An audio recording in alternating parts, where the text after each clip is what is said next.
کرو فون آیا ہے. تو میں نے کہا بیٹا پریشانی کی کیا بات ہے؟ کہنے لگے بڑی سخت لڑائی ہوتی ہے، میرے والد میری اماں کو مارتے، پھر ہم سارے بہن بھائی نا چارپائیوں کے نیچے چھپتے ہیں. تو وہ دور ہے اس وقت، تو 1.5 گھنٹے کا فاصلہ ہے، دور ہے میرا گھر، پر پتہ نہیں ہمارے گھر کیا ہو جائے گا. پیر صاحب آپ دعا مانگے نا، آپ دعا کریں نا، اس بچے کی کیفیت اور اس کے اوپر چھائی ہوئی آزمائش اور اس کے طبیعت میں اسے دیکھ کے میرے آنسو نکل گئے. کچھ دنوں کے بعد میں نے اس کے باپ کو بلایا، میں نے کہا خدا کے بندے، تیری انا اور تیری بیوی کی انا اتنی سخت ٹکراتی ہے کہ تیری اولاد پیس کے رہ گئی. کاش تو رسول اللہ کی اس صفت سے آگاہ ہوتا کہ خدا کے بندوں کو معاف کر دو، اللہ تمہیں معاف فرما دے گا. کاش تمہارے اندر وہ کیفیات ہوتی. تمہارے بچے میلوں دور رہ کے بھی تڑپتے ہیں کہ جانے گھر. کیوں؟ اس لیے کہ گنجائش نہیں دلوں میں، کوئی اخلاقی تعلیم نہیں. ہم نے اپنے گھروں کو خود اپنے ہاتھوں سے اتنا آزمائش کا گھڑا بنا لیا ہے. لڑائیاں، جھگڑے، مصیبتیں. کیوں؟ کہ پیسوں کی تو تبلیغ روز ہوتی ہے کہ کمانے چاہیے، مال کی تبلیغ تو روز ہوتی ہے، درد نہیں بٹتا، اخلاق کی بات نہیں ہوتی. او سجنوں، ہمارا غریب گھر تھا اور میرے ابا جی جب گندم کا سیزن ختم ہوتا گھر میں لے کے آتے تو ہمارے گھر کے سین میں کھڑے ہو کے فرماتے، لو پتر کسی دا کاروال نہیں تکنا، میں دانے پاتے نے پڑو لیتے تھے تو اڑی ماں نے اچار پا دیتا ہے، آپ پرواہ نہیں. اس سادگی کے ساتھ، اس آسانی کے ساتھ گزارا ہوتا تھا. میں نے ایک دفعہ کہا، میں نے کہا ابا جی لوگ بڑا بڑا پیغام دیتے ہیں، پیسے کماؤ پیسے، آپ نہیں دیتے پیغام. چلیں یہ بتا دیں کوئی شے پسند نہیں کھانے میں؟ کہنے لگے بیٹا بھوک لگی ہو تو ہر شے پسند ہو، نہ لگی ہو تو نخرا ہی نخرا.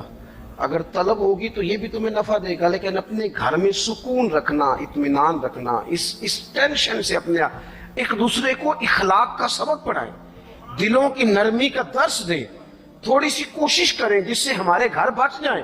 اور اگر کوئی بندہ گناہگار نظر آئے تو اس پر تنقید نہ کریں، تنقید نہ کریں، مجھے صحیح بتانا، دل پہ ہاتھ رکھ کے. خدا نہ خواستہ کسی کا بچہ بچی معاذ اللہ، اللہ بچائے سب کو، بگڑ جائے تو کیا وہ چوک میں کھڑے ہو کے چسکے لے لے کے بتائے گا کہ بچہ میرا بگڑ گیا؟ بولو سارے، بولو جلدی سے. تو پھر پڑوسیوں کا بچہ بگڑا ہے تو پھر چسکے کیوں لیے؟ گلی میں کسی کی بیٹی سے معاذ اللہ خدا نہ خواستہ کوئی ایسی غلطی ہو گئی تو جگہ جگہ باتیں کی، تو یہاں سانجیاں نہیں ہوندیاں.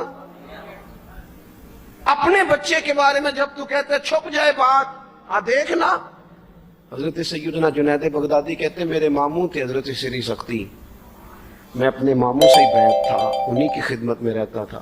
فرماتے ہم جا رہے تھے، ایک دن انہوں نے چھڑی پکڑی ہے، ایک ہاتھ میں مجھے تھاما. تھوڑا آگے گئے تو رش تھا، چند لوگ کھڑے تھے. تو حضرت سری سختی مجھ سے کہنے لگے جنید دیکھ تو صحیح رش کیوں ہے. تو میں گیا تو ایک نوجوان شراب پی ہے، معاذ اللہ نشے میں دھت لیٹا ہے، ارد گرد لوگ کھڑے، اور وہ چونکہ پوری طرح اس پر نشہ غالب ہے تو اول فول باتیں کر رہا ہے، لوگ بھی اس کے ساتھ جو ہے وہ ہنسی مذاق کر رہے ہیں، اس کا مذاق اڑا رہے ہیں، رش ہے. میں نے آگے کہا حضور دفع کریں، ایک شرابی لیٹا ہے، لوگ بھی مذاق اڑا رہے ہیں اور بس ایسے شوگر لگا ہوا ہے. سارے لوگ تماشبین نہیں ہوتے. حضرت فرمانے لگے نہیں جنید ایسے کیسے چلے جائیں، چل نہ مجھے لے چل. کہتے ہیں بوڑھے شیخ، ہاتھ میں نے تھاما تو وہاں لے گیا. حضرت نے لوگوں کو ڈانٹا، چلو دوڑو. پرانے زمانے میں لوگ بزرگوں کی حیا کرتے تھے، سب لوگ وہاں سے چھٹ گئے. کہتے ہیں مجھے فرمانے لگے جنید جا پیالے میں پانی لا. کہتے ہیں میں ایک پیالے میں پانی بھر کے لایا. انہوں نے اپنے بوڑھے ہاتھوں سے اس کا منہ دھویا، اس کے چہرے پہ پانی ڈالا، اس کا منہ صاف کیا، پھر اسے کھڑا کیا، اسے گھر بھیجنے کو کہا. کہتے ہیں وہ وہیں ایک کونے میں سائڈ پہ ہو گیا تو حضرت نا منہ دھو کے نا تھوڑی دیر چپ کر گئے. پھر گزرے تو ان کی آنکھوں میں زور زور سے آنسو ٹپکے اور ہاتھ اٹھا کے کہنے لگے مالک میں تیرا کمزور بندہ ہوں، میں منہ دھو سکتا تھا، میں دل تو نہیں نہ دھو سکتا. جو میرے اختیار میں تھا میں نے کر دیا، باقی تو مقلب القلوب ہے، کر نہ کرم.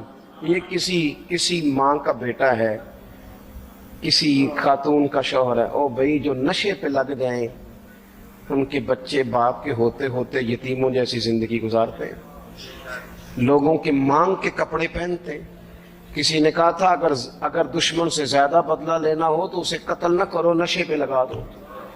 معاذ اللہ، اتنا لوگوں نے، کتنا عام نشہ ہو گیا۔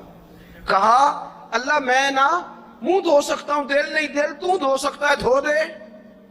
کہتے ہیں یہ کہہ کہ حضرت اٹھے تو میں نے عرض کی حضور ویسے منہ دھویا کیوں آپ نے؟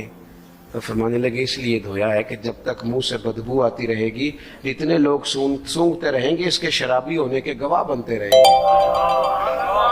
میں نے اس لیے دھو ڈالا ہے کہ ہو گئے پیچھے جو ہو گئے، مزید گواہ نہ بنے۔ حضرت سری سختی کہتے ہیں میں نے، حضرت جنید بغدادی کہتے ہیں میں نے اسی رات تہجد کے وقت اٹھ کے حضرت کو وضو کرایا، میں نے ان کا بازو تھاما، میں ہی ان کو مسجد میں لے کے گیا۔ کہتے ہیں جب ہم مسجد میں پہنچے تو وہ کل دوپہر والا شرابی ہم سے پہلے مصلی میں بیٹھا تھا۔ کہتے ہیں میرے دل سے آوازیں نکل رہی تھی شیخ دیکھ لو پھر مالک کتنا کریم ہے، آپ نے منہ دھو ڈالا تھا، رب نے دل بھی دھو ڈالا، کرم فرما دیا۔ کوئی ہو نہ